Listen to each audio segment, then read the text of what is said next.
Good day, everybody, and welcome to another edition of the Military and Foreign Affairs Network. I am your host, the voice of reason. Today we are covering actually day 152 and 153. Unfortunately, I was unable to make a video yesterday on the ongoing war between the Russian Federation and Ukraine.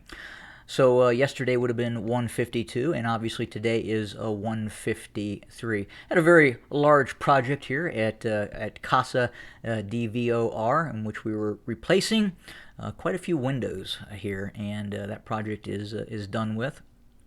But unfortunately, a lot of noise, a lot of racket, and very, very difficult to make a video under those conditions. But we're going to pick up right where we kind of started in terms of the prior video and the reported ongoing Ukrainian offensive taking place on the western bank of the Dnieper River. And I've talked about, is this going to be something that drains the Ukrainian military, or does this become something of a Sixth Army at Stalingrad type of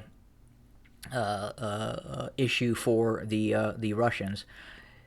Yeah, and that's probably a bad example, but that's just what came immediately to mind. Obviously, the forces that are deployed by Russia on this western bank of the Dnieper River is nowhere even close to the size and strength of the the German Sixth Army at Stalingrad. But I think you understand my point in terms of the optics, how this could look if the Ukrainians were able to take the western side of the Dnieper River. Now, what leads me to believe that the offensive operation by the Ukrainian forces are starting to run into some issues is first, we are not hearing the same types of reports coming from the alleged 3 Russian battalion tactical groups that were reported by the Ukrainians to be trapped in this area, and it's the northeastern quadrant of the Kherson footprint. So again, we haven't really heard much about any more progress by Ukrainian forces, either getting those forces to surrender or surround them, envelop them, or continue to take territory. It's kind of has gone into the wind, so to speak. We do continue to hear about long-range Ukrainian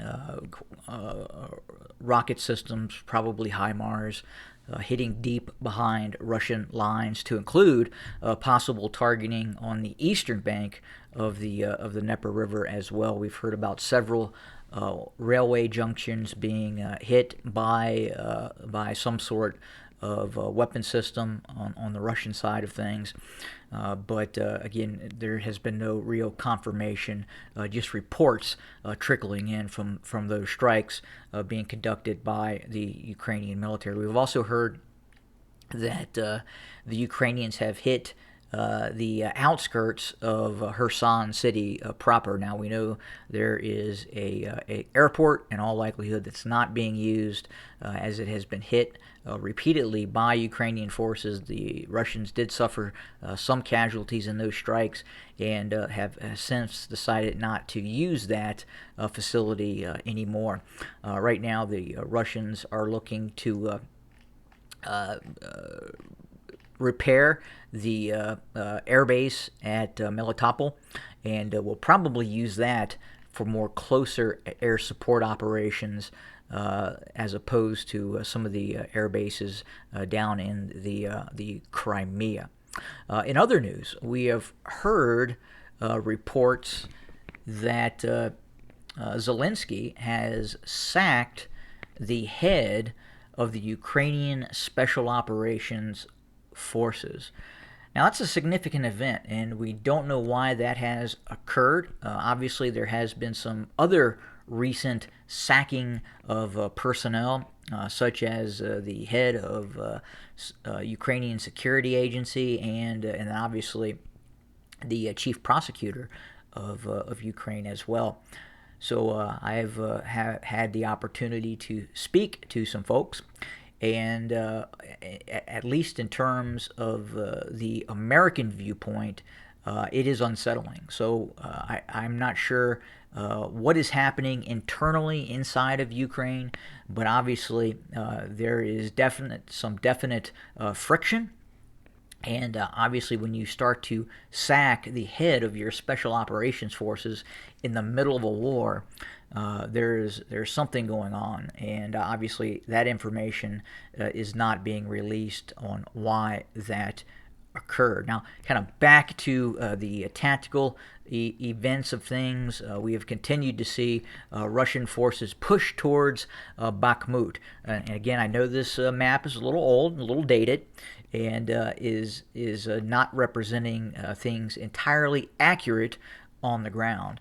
And this power station right here to the southeast of Bakhmut is now being cleared by Russian Spetsnaz forces along with Russian separatist forces as well.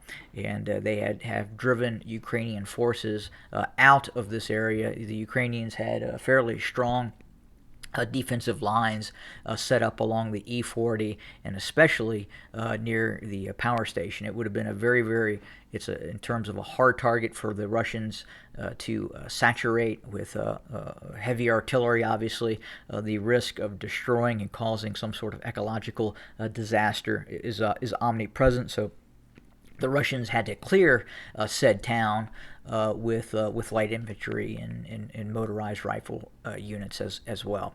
But it appears the Ukrainians have withdrawn from this area, and you can kind of see we're starting to see the development of so much of another defensive cauldron and/or salient that will probably rectify when this map updates and will be pushed a little bit further to the west.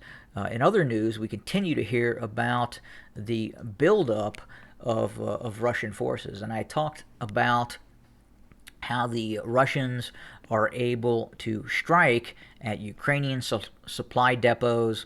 They are able to interdict and destroy Western arms shipments coming into the country. We understand that one of the recent strikes on Odessa was indeed an attack on possible Western military equipment that was being moved into that city and that port as well. It sounds like quite possibly, obviously, there was ongoing talks about the Russian grain shipments, but the military side of things are going to continue. So if Russia were to see a target in Odessa that it felt it needed to strike, well, the military is going to operate completely separately of some of the political issues and political discussions that are ongoing. And obviously, it's an open war, so any target of military nature, especially some of these Western systems that have proved very, very lethal against Russian forces, look, the Russians are going to go after those targets. And that's, in all probability, exactly what they did. And in terms of, again, as I have talked and discussed, that it's very, very difficult for the Ukrainians to target centers of supply depots and training facilities inside of Russia, where Russia is able to target Ukrainian training facilities, production facilities, supply depots, what have you. Now, there are obviously Ukrainian soldiers now going abroad to train in other countries such as Poland, the United Kingdom, and elsewhere. But I'll give you an example of just how large the Russian military infrastructure is, and we're going to go to the city of Omsk. This is home to the 9th Arsenal, and the Russians are now drawing a lot of reserve materiel from this city. And what we're going to do is slowly go in here where you, the viewer, can see the sheer size and scope of this 9th military arsenal. that the Russians have. So these are all they're not motor pools, but they're just very large storage areas for all sorts of heavy equipment. You have trucks and armored fighting vehicles, lots of heavy artillery. I do know that 2S7 Pions were here and are being withdrawn for service out of this base, and you can just see the size of this massive military complex that stores vast arrays of military equipment. And again, the Russians are able to draw upon these stores, whereas a lot of these that may have been stored inside the Ukraine have since been destroyed or dispersed. But most likely at this point have been destroyed, and especially you can store vehicles in the open like this, but ultimately you have to refurbish those vehicles. You have to conduct maintenance on those vehicles, and the Russians are able to strike those maintenance facilities and those areas where the Ukrainians would upkeep similar bases just like this. So just the size and scope of this base is just incredible. I mean, if you look at it, and you're looking at hundreds and hundreds, possibly thousands of vehicles, and this is just one site that is located inside of the Russian Federation. There is a multitude of these. You have to remember. I mean, the Russians were, and then the prior Soviets were preparing for the Third World War. So they have immense stocks of war material that they are able to draw upon. And again, we are seeing the expansion. Obviously, it's a more or less a covert expansion of the Russian armed forces, but a lot of this material is now going to be pressed into service. And there are other bases that look much like this across the Russian Federation, and some are actually bases where some of these vehicles are stored in shelters as well. But this is a good example of a very large facility where a lot of the equipment is kept in the open. Obviously, the drawback on that is a lot of these vehicles are going to need to be refurbished and repaired prior to being deployed to a field unit. But very, very large base for the Russians here we're looking at. And then going back over to the actual war, it just amazes me how big of a country Russia is. Obviously the largest in land mass on the planet, but just very, very large country as you look at it on the map. But that is pretty much it for today. We continue also to hear about fighting to the northwest of Kharkov as well. As I talked about before, I anticipate that could be the next objective of Russian forces, pending the outcome of the continued push towards Sloviansk and Kramatorsk. Again, this methodical Russian strategy is continuing, and will continue for some time. And it is going to be very, very difficult as the weeks and months continue to progress for the Ukrainians to continue to apply a viable defense against this Russian onslaught as it continues to develop and progress. But that is it for today. Obviously, we will have more very, very soon. We are watching things very, very closely, and we will have more videos soon. Thanks for joining us. Have a good day.